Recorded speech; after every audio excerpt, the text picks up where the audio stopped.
Let us pray. Ẹ jẹ́ kí a gbàdúrà. Our unfailing God, we thank you because there's none like unto you in heaven and on earth. Ọlọ́run wa tí kì í kùnà a dúpẹ́ lọ́wọ́ nítorí kò sí ẹni bíi ti ní ayé àti ní ọ̀run. I commend all that will hear me today to your good hands, Mo fi Lord. gbogbo àwọn tí ó gbọ́ mi lónìí lé ọwọ́ rere rẹ Olúwa. Empower them by your word, Olúwa fi ọ̀rọ̀ rẹ fi kún wọn ní agbára. that none of us may remain the same. Kí ìkọ̀kan lára wa má ṣe rí bákan náà mọ́. In Jesus' name we have prayed. Lórúkọ Jésù láti gba àdúrà. Amen. Àmín. By the grace of God today, I shall be ministering on the subject which I've titled The Nature and the Effect of the Word of God. Nípa oore ọ̀fẹ́ Ọlọ́run lónìí ó máa wàásù lórí àkòrí tí mo ti pè ní ìṣẹ̀dá àti agbára tó wà nínú ọ̀rọ̀ Ọlọ́run. The Word of God is what we hear here and there. Ọ̀rọ̀ Ọlọ́run jẹ́ nǹkan tá a máa ń gbọ́ níhìn-ín lọ́hùn-ún.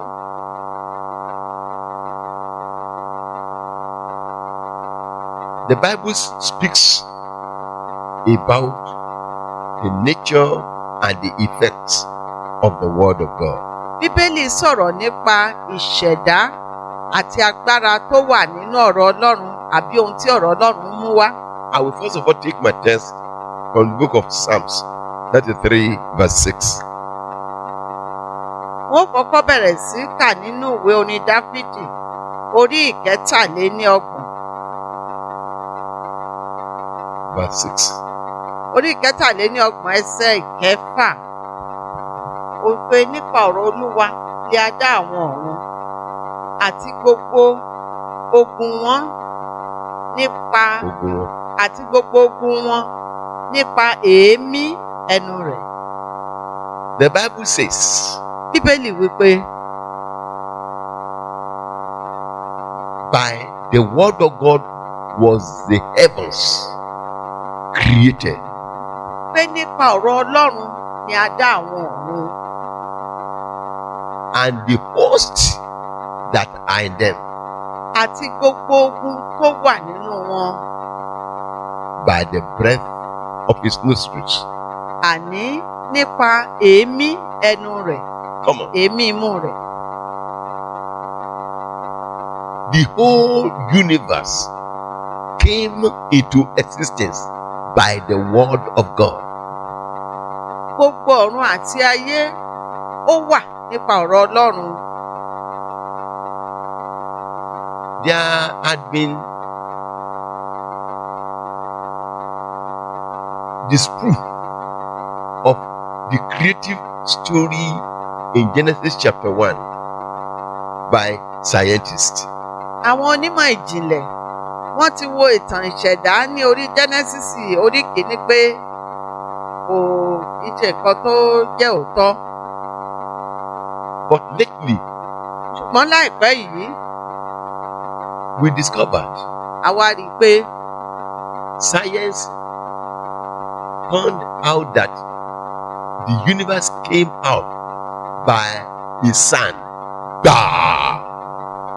pé àwọn onímọ̀ ìjìnlẹ̀ wá ní wọ́n wá wọ́n ṣẹ̀ wá rí mú jáde báyìí pé ayé àti ọ̀run wà nípa ohun ńlá kan tó kàn déédéé dúlẹ̀ kan gbàm. Hear what God says. The Bible says, Ẹ gbọ́ ohun tí Ọlọ́run sọ.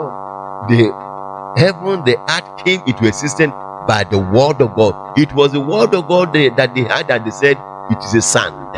Your word is a sand. The word of God is also a sand. Bíbélì sọ fún wa wípé ayé àti ọ̀run wá nípa èémí imú rẹ̀.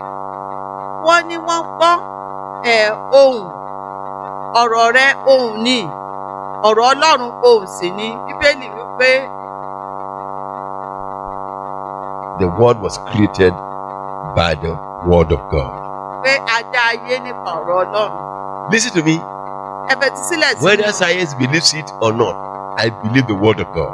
Bóyá àwọn onímọ̀ ìjìnlẹ̀ gbàgbọ́ àbí wọn gbàgbọ́, èmi gbàgbọ́ nínú ọ̀rọ̀ Ọlọ́run. Hallelujah. Hallelujah. Therefore, when you take the word of God Nítorí náà nígbà tó bá mú ọ̀rọ̀ Ọlọ́run, when you read the word of God, nígbà tó bá ka ọ̀rọ̀ Ọlọ́run, realize that the creative power that brought the whole world into existence is the material you are having encounter with. máa mọ̀ wípé ọ̀rọ̀ Ọlọ́run, ohun tó jẹ́ kó mú kí ayé àti ọ̀run kó wà, òun ló ń ní ìbáṣepọ̀ pẹ̀lú. It is not only the word of God also has the breath of God, the spirit of God, the force of God behind it. Kì í ṣe ìṣẹ̀dá nìkan, ọ̀rọ̀ Ọlọ́run ó ní agbára Ọlọ́run, ẹ̀mí Ọlọ́run tó ń tì í lẹ́yìn. So, as you read the word of God, as you hear the word of God, take note that the force of creation is what you are encountering. Nítorí náà bó ṣe ń gbọ́ ọ̀rọ̀ Ọlọ́run, bí ó ṣe ń ka ọ̀rọ̀ Ọlọ́run, máa mọ̀ wípé agbára ìṣẹ̀dá ni ó ní ìbáṣepọ̀ pẹ̀lú. And you can also expect creative miracles. Things that were not in your life before, God can still create it. O lè wá bẹ̀rẹ̀ sí máa retí àwọn ìyanu ìṣẹ̀dá, àwọn nǹkan tí ò ṣẹlẹ̀ nínú ayé rẹ tẹ́lẹ̀, o lè wá bẹ̀rẹ̀ sí ṣẹlẹ̀. The book of Isaiah chapter 55. Ìwé wòlíì Isaiah orí ìkarùnléníàádọ́ta. From verse 10 and 11. Ẹsẹ̀ kẹwàá àti ìkọkànlá. Nítorí gẹ́gẹ́ bí òjò àti òjò dídì ìtì ọ̀run wá ilẹ̀, tí kìí sì tún padà sọ́hùn, ṣùgbọ́n tí ó ń rin ilẹ̀, tí ó sì mú nǹkan hù jáde, kí ó sì rújí, kí ó lè fi irú fún àwọn afúrúgbìn àti oúnjẹ fún ọ̀jẹun. Bẹ́ẹ̀ ni ọ̀rọ̀ mi tí ó ti ẹnu mi jáde yóò rí, kì yóò padà sọ́dọ̀ mi lófo, ṣùgbọ́n yóò ṣe èyí tí ó wù mí, yóò sì máa ṣe rere nínú ohun tí mo rán an. Now, God says, Ọlọ́run wípé, when the rain comes down, it will never return back to God and say, Lord God, I'm sorry. I could not wet the ground. I could not make the earth to produce. Ọlọ́run wípé bí òjò kì í ti wá sí ilẹ̀, kó wá padà sọ́dọ̀ Ọlọ́run kó ní Ọlọ́run o, mi ò lè rin ilẹ̀ o, mi ò lè mú kí àwọn ohun ọ̀gbìn kó hù jáde wá. That will never happen. Kò lè ṣẹlẹ̀ láé. But the Bible says, when the rain comes down, Ṣùgbọ́n Bíbélì wá wípé nígbà tí òjò bá rọ̀, it will wet the ground. yóò rin ilẹ̀, It will make the grasses to grow. yóò mú kí àwọn ewébẹ̀ kí ó hù jáde. It will make the seed to produce seeds and fruits and then result. Yóò mú kí àwọn irú kí ó mú irúgbìn jáde. He said, so shall my word that is gone out of my mouth be. Ó wípé bẹ́ẹ̀ ni ọ̀rọ̀ mi tó ti ẹnu mi jáde wá yóò rí. It shall not return to me void, Kì yóò padà sọ́dọ̀ mi lọ́wọ́ òfo. but it shall prosper in the things that I have sent it. Ṣùgbọ́n yóò ṣe rere nínú ohun tí mo rán an. If I send a word concerning healing, it will bring healing.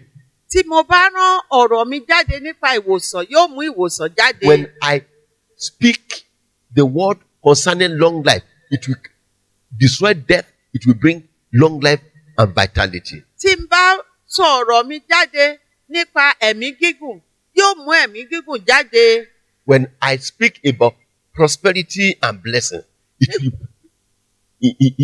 it will eject our poverty, it will bring prosperity and riches. Tí n bá sọ ọ̀rọ̀ mi jáde nípa ìṣerere àti ọrọ̀, yóò mú ìṣerere jáde àti ọrọ̀. The Bible says Bíbélì wípé it shall not fail. kì yóò kùnà. The word of God will not fail in your life. Ọ̀rọ̀ Ọlọ́run kì yóò kùnà nínú ayé rẹ So o. know that you are dealing with something that cannot fail. Mọ̀ wípé nǹkan tí òun bá ṣe pọ̀ ní ohun tí ò lè kùnà. And it will bring result to your life in Jesus' name. Yóò sì mú èsì jáde wá sínú ayé rẹ lórúkọ Jésù. God says something about the word of God and you. Ọlọ́run sọ ohun kan nípa ọ̀rọ̀ Ọlọ́run àti ìwọ. In the book of Isaiah chapter 34, Nínú ìwé Aísáyà orí ìkẹrìnléníọgbọ̀n verse 16. ẹsẹ̀ ìkẹrìndínlógún. Ẹ wá nínú ìwé Olúwa, ẹ sì kà á. Ọ̀kan nínú wọ̀nyí kì yóò yẹ̀, kò sí ọ̀kan tí yóò fẹ́ ìkejì rẹ̀ kù. Nítorí ẹnu mi òun lé ó ti pàṣẹ, ẹ̀mí rẹ̀ lé ó ti kó wọn jọ. God says, Ọlọ́run wí pé, do you have a challenge or a request? ǹjẹ́ o ní ẹ̀bẹ̀ kan tàbí ìbéèrè kan? Is there any area you want God to intervene in your life? Ǹjẹ́ ó ní ibikíbi tí o ti fẹ́ kí Ọlọ́run kí ó bú jáde nínú ayé rẹ bí? He said, seek ye out of the book of the Lord. Ó wí pé ẹ wá jáde nínú ìwé òfin. Look at the Bible. Look for that. The promise that God has made in relation to your request or challenge. Ó wí pé kí ẹ wá láti inú ìwé Olúwa, kí o wo Bíbélì, kí o wá wo ìlérí tí Ọlọ́run ti ṣe nípa ìpèníjà tí o ní nínú ayé rẹ. He said, read it. Ó wí pé kà á. Read it as if it were a letter that God has written to you. Kà á bí ẹni pé ìwé tí a kọ sí ọ ni. He said, no one of these shall fail. Ó wí pé ọ̀kan nínú àwọn wọ̀nyí kì yóò kùnà. There is no promise God has ever made that will fail. Kò sí ìlérí tí Ọlọ́run ti ṣe tí ó kùnà. It now says, Ó wá wí pé none of the promises we want are met. pé ọ̀kan lára àwọn ìlérí wọ̀nyí kì yóò wá èkejì rẹ̀ kù. Meaning, Ìtumọ̀. if God did it for A in the Bible, he will do it for you. Tọ́lọ́run bá ṣe fún A nínú Bíbélì yóò ṣe fún ìwọ náà. For example, Fún àpẹẹrẹ, Jabez had a curse upon his head. Jábésì ní ẹ̀gún kan lórí rẹ̀. The Bible says he called on the God of Israel. Bíbélì wípé ó ké pe Ọlọ́run Ísírẹ́lì. And that curse was revoked. Ẹ̀gún yẹn a sì yí i padà. He now became the most blessed. Ó wá di ẹni tí ó jẹ́ alábùkún fún jùlọ. The Bible says the word of God will not want our mate. That is, if God can do it for Jabez, you are the next online. Bíbélì wípé ọ̀rọ̀ Ọlọ́run kò ní wá ìkejì rẹ̀ tí tọ́lọ́run bá lè ṣe fún Jábésì, a jẹ́ wípé ìwọ ló kàn. That man with 38-year-old sickness in the book of John chapter 5. Ọkùnrin tí ó ti ní àìsàn fún odidi ọdún méjìdínlógójì nínú ìwé Jòhánù orí 5 ni. Met Jesus. Ó bá Jésù pàdé. And that sickness went. Àìsàn yẹn sì lọ. No matter how old your own sickness may be, today it will go, because the Bible says the word of God will not want our mate. Bí ó ti wù kí àìsàn tìrẹ ti lè pẹ́ tó, lónìí yóò lọ nítorí pé Bíbélì wípé ọ̀kan kì yóò wá ìkejì rẹ̀ kù. Hallelujah. Hallelujah. That is the word of God for you. Ọ̀rọ̀ Ọlọ́run fún ọ nìyí o. Now, the book of Hebrews chapter 4, Ìwé Hébérù orí 4, verse 12, ẹsẹ̀ 12 talks about the power of the word of God. ó sọ̀rọ̀ nípa agbára ọ̀rọ̀ Ọlọ́run. Hebrews 4:12. Hébérù orí 4 ẹsẹ̀ 12. Nítorí ọ̀rọ̀ Ọlọ́run yè, ó sì lé agbára, ó sì mú ju ìdàkídà olójú méjì lọ, ó sì ń gúnni, àní títí dé pínpín ọkàn àti ẹ̀mí níyà, àti oríkèé àti ọ̀rá inú egungun, òun sì ní olùmọ̀ èrò inú àti ètè ọkàn. The Bible says the word of God is powerful.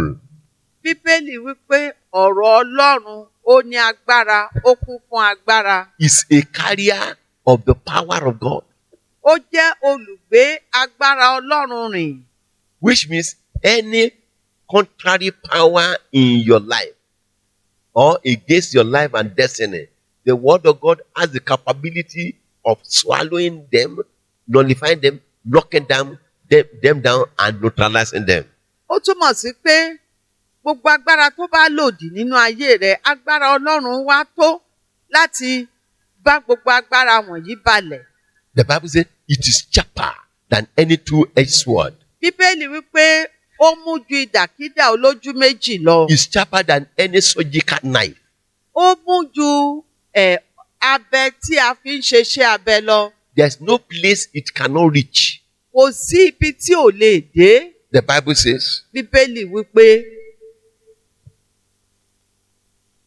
it can pierce every segment of your life and my life. ó lè dé gbogbo ẹ̀yà nínú ara wa. There is nothing that the word of God cannot deal with. Kò sí ohun tí ọ̀rọ̀ Ọlọ́run ò lè bá balẹ̀. There is no issue that it cannot solve. Ṣùgbọ́n Bíbélì wípé ní Máàkù orí 15 wípé àwọn ọmọ yìí jáde lọ wọ́n sì bẹ̀rẹ̀ sí wàásù ìrere. He said Jesus now was walking with them. Those people who went out to preach, making sure that the word of God that they are preaching is performed. Bíbélì wá wípé Jésù Kristi ó ń bá wọn ṣiṣẹ́ pọ̀ láti rí wípé ọ̀rọ̀ ohun tí wọ́n gbàgbọ́ ó wá sí ìmúṣẹ. I preach around Mo máa ń wàásù káàkiri in towns and villages, ní ìlú ńlá àti ìletò. and I constantly see miracles performed. Ní gbogbo ìgbà ni mo sì máa ń rí i pé iṣẹ́ ìyanu máa ṣẹlẹ̀. I concluded a crusade last Sunday. Mo parí ìsọjí kan ní Sunday tó kọjá. At least we had 11 tangible, undeniable miracles recorded. A ní ẹ̀rí 11 tí a ò lè ṣẹ́ àrí ìgbà ń bẹ̀. The Bible says Bíbélì wípé they went out wọ́n jáde lọ. and they preached everywhere. Wọ́n sì ń wàásù níbi gbogbo. The Lord Jesus Christ was going with them, Ọlọ́run Jésù Kristi ó bẹ̀rẹ̀ sí lọ pẹ̀lú wọn. confirming the word, Ó fi ìdí ọ̀rọ̀ náà múlẹ̀. giving testimony and reality to the word, Tí ó ń jẹ́rìí wípé ọ̀rọ̀ Ọlọ́run òtítọ́ ni. with signs and Pẹ̀lú àwọn miracles àmì àti iṣẹ́ that ìyanu are following. tó ń tẹ̀lé. Jesus cannot be divorced from the word. A ò lè ya Jésù nípa kúrò lára ọ̀rọ̀ rẹ̀. Everywhere the word of God is preached, Gbogbo ibi tí a ti ń wàásù ọ̀rọ̀ Ọlọ́run, Jesus is there to perform it. Jésù wà níbẹ̀ láti mú un ṣẹ. Blessed be the name of the Lord. Ìbùkún ni fún orúkọ Olúwa. As efficacious as the word of God is, there are some people the word will never work for. Bí ọ̀rọ̀ Ọlọ́run ṣe lágbára tó, àwọn èèyàn kan wà tí ọ̀rọ̀ Ọlọ́run ò ní ṣiṣẹ́ fún. Hebrews chapter 4, verse 2. Ìwé Hébérù orí 4 ẹsẹ̀ 2. Hebrews Nítorí 4:2. Yes. nítorí pé a ti wàásù ìrere fún wa gẹ́gẹ́ bí fún àwọn náà. Ṣùgbọ́n ọ̀rọ̀ tí wọ́n gbọ́ kò ṣe wọ́n ní ire nítorí tí kò dàpọ̀ mọ́ ìgbàgbọ́ nínú àwọn tí ó gbọ́ ọ. When you hear the word of God and you don't believe it, Nígbà tó bá gbọ́ ọ̀rọ̀ Ọlọ́run tí o ò gbà gbọ́, it cannot work for you, sir. kò lè ṣiṣẹ́ fún ọ arákùnrin. No matter how effective a malaria drug is, Bí ó ti wù kí oògùn ibà kí ó dára tó kó ṣiṣẹ́ tó, it might have healed hundreds of others. ó lè ti wo ọ̀pọ̀lọpọ̀ ọgọ́rùn-ún àwọn ènìyàn. But when you are given this drug and you don't use it, Ṣùgbọ́n nígbà tá a bá wá fún ọ ní oògùn yìí tó o lò ó, it won't work for you, sir. kò ní ṣiṣẹ́ fún ọ. When the word of God comes and you fail to believe it, Nígbà tí ọ̀rọ̀ Ọlọ́run bá wá tí o kọ̀ láti gbà á gbọ́, it will be ineffective in your life. kò ní lè ṣiṣẹ́ nínú ayé rẹ. You can see some people, they will go to crusade where men of God preach, and they will come back converted, renewed, and others will go there and they will come back the same. ẹ ó rí i pé àwọn ẹlòmíràn wọ́n á lọ sí ìsọjí níbi táwọn ìránṣẹ́ Ọlọ́run ti ń wàásù. Ẹlòmíràn á padà wá pẹ̀lú ìyípadà, á di ènìyàn ọ̀tọ̀. Àwọn míì á dẹ̀ lọ bí ẹni pé wọn ò lọ ni wọ́n á kàn wá lásán. Some people will go to crusades with sickness and they will come back healed. Others will go because they don't believe what the preacher is saying. They come back with their sicknesses. Àwọn ẹlòmíràn wọ́n á lọ sí ìsọjí, wọ́n á padà wá, àìsàn wọn á ti gba ìwòsàn. Àwọn ẹlòmíràn á sì lọ pẹ̀lú àìsàn wọn, wọ́n á tún gbé àìsàn yẹn padà. Wọn ò gba ohun tí Ọlọ́run sọ gbọ́. Now let us see the book of Thessalonica, 1 Thessalonians chapter 2, verse 13. Ẹ jẹ́ ká wo ìwé Tẹsalóníkà kìíní orí ìkejì ẹsẹ̀ ìkẹrìnlá. Tẹsalóníkà kìíní orí ìkejì ẹsẹ̀ ìkẹrìnlá. Nítorí ará. 13. Nítorí èyí ni àwa ń ṣe ń dúpẹ́ lọ́wọ́ Ọlọ́run. 1 Thessalonians chapter 2, verse 13. All right. Nítorí èyí ni àwa ṣe ń dúpẹ́ lọ́wọ́ Ọlọ́run pẹ̀lú ní àìsinmi pé nígbà tí ẹ̀yin gba ọ̀rọ̀ tí ẹ̀yin gbọ́ lọ́dọ̀ wa, àní ọ̀rọ̀ Ọlọ́run, ẹ̀yin kò gbà bí ẹni pé ọ̀rọ̀ ènìyàn, ṣùgbọ́n gẹ́gẹ́ bí ó ti jẹ́ ní tòótọ́ bí ọ̀rọ̀ Ọlọ́run, èyí tí ó ń ṣiṣẹ́ gidigidi nínú ẹ̀yin tí ó gbàgbọ́ pẹ̀lú. Now listen to me. Ẹ fetí sílẹ̀ sí mi. Paul was talking to the Thessalonians. Paul ń bá àwọn ará Tẹsalóníkà sọ̀rọ̀. He said, when I bring the word of God to you, Ó wí pé nígbà tí mo mú ọ̀rọ̀ Ọlọ́run tọ̀ yín wá. you did not take it as a word from Paul Ẹ gbà bí ọ̀rọ̀ látọ̀dọ̀ Paul wá. or human word. Àbí ọ̀rọ̀ ènìyàn ṣá. You accepted it as though it were the word of God, which is the truth. Ẹ wá gbà bí ẹni pé ọ̀rọ̀ Ọlọ́run ni tí ó sì jẹ́ òtítọ́. He said, now this word of God that you received now begin to work in you effectually. Ó wá wípé ọ̀rọ̀ Ọlọ́run tí ẹ gbàgbọ́ yìí, ó wá bẹ̀rẹ̀ sí ṣiṣẹ́ agbára nínú yín. Look at me, sir. Ẹ wò mí o arákùnrin. When you take the word of God as it is indeed the word of God, Nígbà tó bá gba ọ̀rọ̀ Ọlọ́run bí ó ṣe jẹ́ ní tòótọ́ ọ̀rọ̀ Ọlọ́run. the creative power of the word begin to manifest in your life. Agbára ìṣẹ̀dá Ọlọ́run á bẹ̀rẹ̀ sí ṣiṣẹ́ nínú ayé rẹ. The transforming power of the word begin to work in you. Agbára ìyípadà ọ̀rọ̀ Ọlọ́run á bẹ̀rẹ̀ sí ṣiṣẹ́ nínú rẹ. There is nothing the word of God says that the word cannot do. Kò sí ohun tí ọ̀rọ̀ Ọlọ́run sọ tí kò lè ṣe. When you believe on it, Nígbà tó bá gbàgbọ́ nínú rẹ̀. it's just like as if you plug your gadget into the socket of God.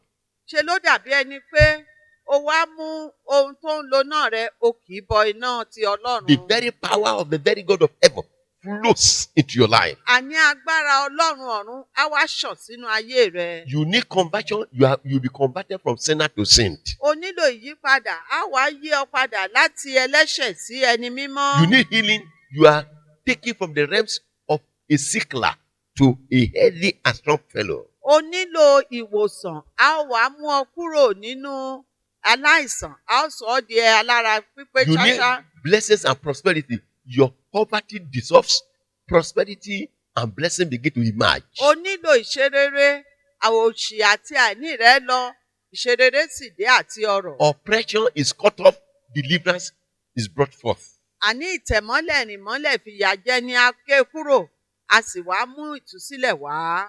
Premature death is cancelled, longevity is established. Ikú àìtọ́jọ́ àparẹ́, a sì wá fún ẹ ní ẹ̀mí gígùn. You want to have a personal relationship with the word? O fẹ́ ní ìbáṣepọ̀ pẹ̀lú ọ̀rọ̀ Ọlọ́run Then bí? invite Jesus Christ into your heart. Nítorí náà wá wá gba Jésù Kristi sínú ayé rẹ. Lay your right hand on your chest and let us Gbé pray. ọwọ́ ọ̀tún rẹ lé ọkàn àyà rẹ kí o jẹ́ kí a gbàdúrà. Say these prayers after me. Kí o sì máa wí àdúrà yìí tẹ̀lé mi. Father, in the name of Jesus, Bàbá ní orúkọ Jésù. I'm sorry for all my sins. Mo káàánú fún gbogbo ẹ̀ṣẹ̀ mi. As from today, Láti òní lọ, I repent of them all. mo ronúpìwàdà gbogbo rẹ̀. Jesus, come into my heart.